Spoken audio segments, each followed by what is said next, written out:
One of the first things many people think about when they think about fall are apples. Well, we live near one of the best apple growing regions in the whole country. We took a trip there last weekend and enjoyed ourselves with a fun weekend and definitely got some apples. We got about a half a bushel and we used every single bit of it. We're gonna make some applesauce today in the Instant Pot, and certainly we're gonna keep all the scraps to make apple cider vinegar as well. So hang tight, we're gonna show you how.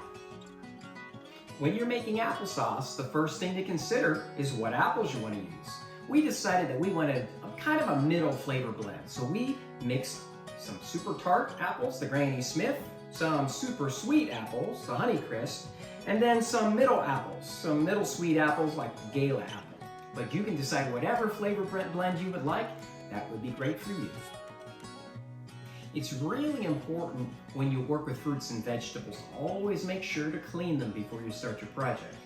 With the apples, we want to make sure that we don't have any dirt or possible pesticides on the outside of our skins. We actually at the Homestead here use a homemade fruit wash solution, which is 100% white vinegar, and then I add about 15 to 20 drops of organic essential oil. Typically peppermint or lemon oil would be fine. And then you put that in the spray bottle here and shake it up. You want to spray each apple separately and then rub it for about 30 seconds. And then go ahead and run it under your faucet in your sink and dry it off. It should be ready to go.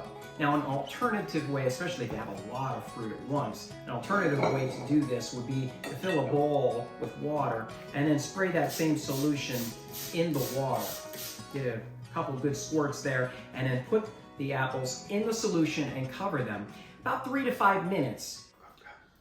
Okay, everything is washed. All the apples are washed and ready to be peeled. Thank you so much for doing that. You are welcome.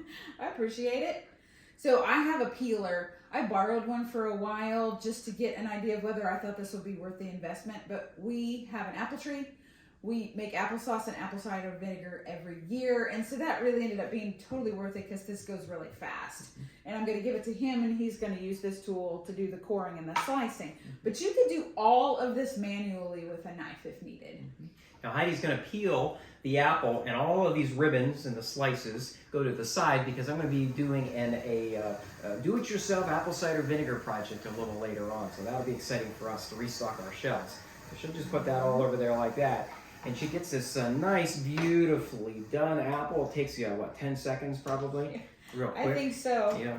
Isn't it pretty? Yeah. Now, you've got some skin at the top and the bottom, so just use a paring knife and do this. And you can do this, like she said, all of these things you can do manually. It's not a problem, but it just goes faster with that peeler. So I'm going to take the corer now, and I'm going to press that down, and I got all of these beautiful slices, 8 slices, and I'll put there in my solution. Now, this solution here is where I just keep the apple slices, keep them moist, and also I put some lemon in there. I take a lemon and I cut it in half and I just squeeze that lemon juice over the apple slices. It keeps that brown oxidation down that you see sometimes on apples. And also the second thing, probably more important, is it raises that acid level of the environment. I am going to water bath can this applesauce. And so I just want to make sure that it's the best environment available for that type of canning. And so just do that, and it's real quick.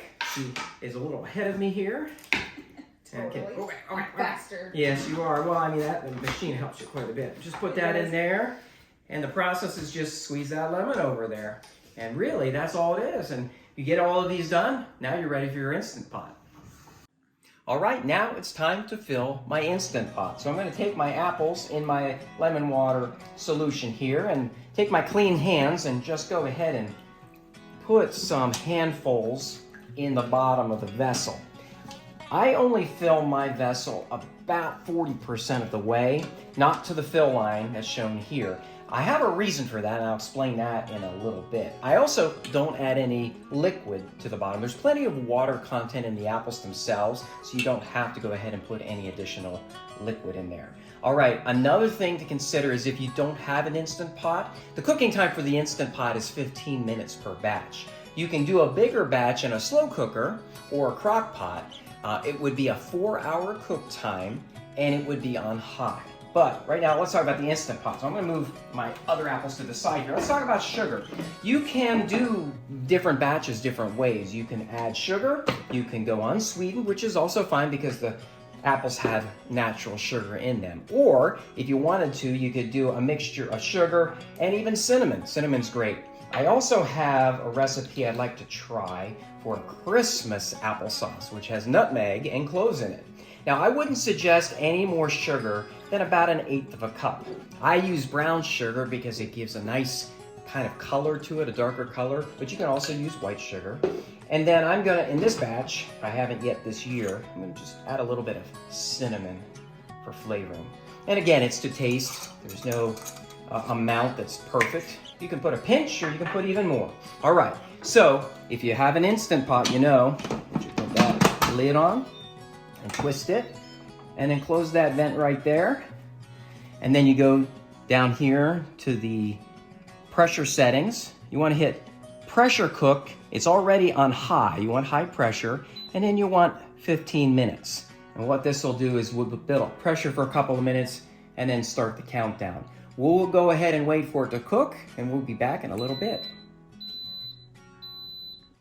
All right, we finished our batch of applesauce. I cooked it for 15 minutes and now I've let it sit for a while. It's just the natural release of the steam rather than that quick release where you just pull the vent and it shoots up out. The reason I do that, and I prefer the natural release with applesauce, is because that quick release will actually pull some of the applesauce up into the vent as well with the steam, and that causes a problem with clogging. It's also the reason I mentioned before why I only fill the Instant Pot vessel about 40% of the way. It also helps so that that doesn't clog when the steam releases. Okay, now it's time to open up the lid.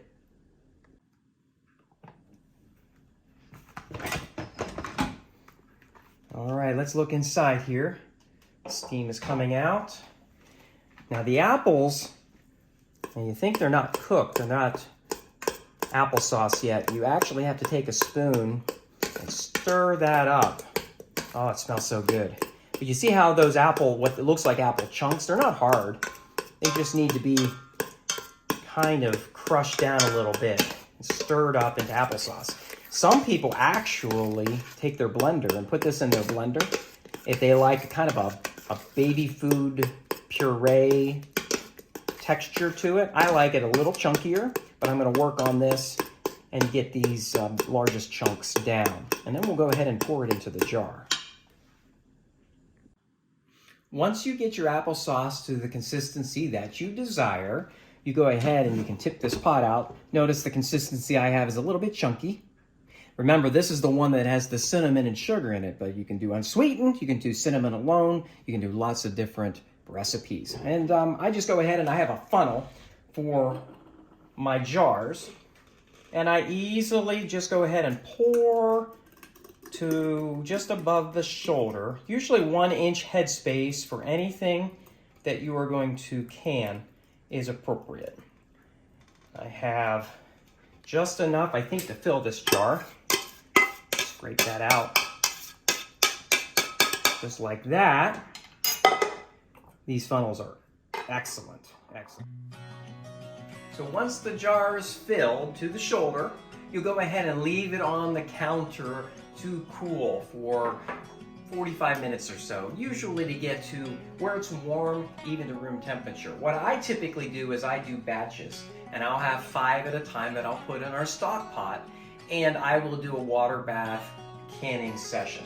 Of course, you have your canning lids and your rings, but you don't want to put those on when they're still too hot. You want them to cool a little bit before you do the water bath canning. Remember, when you water bath can, you want to can for 15 minutes in boiling water and then pull them out and let them sit. Make sure the lids are tight and they should seal well. And then you have applesauce all winter long.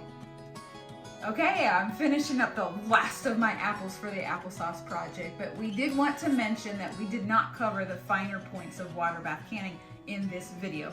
We hope to soon do pressure canning videos and water bath canning videos. It's gotten so popular, so we're gonna share it. But in the meantime, we hope you liked this project. Please like and subscribe, it'll help us out a lot. Have a great day.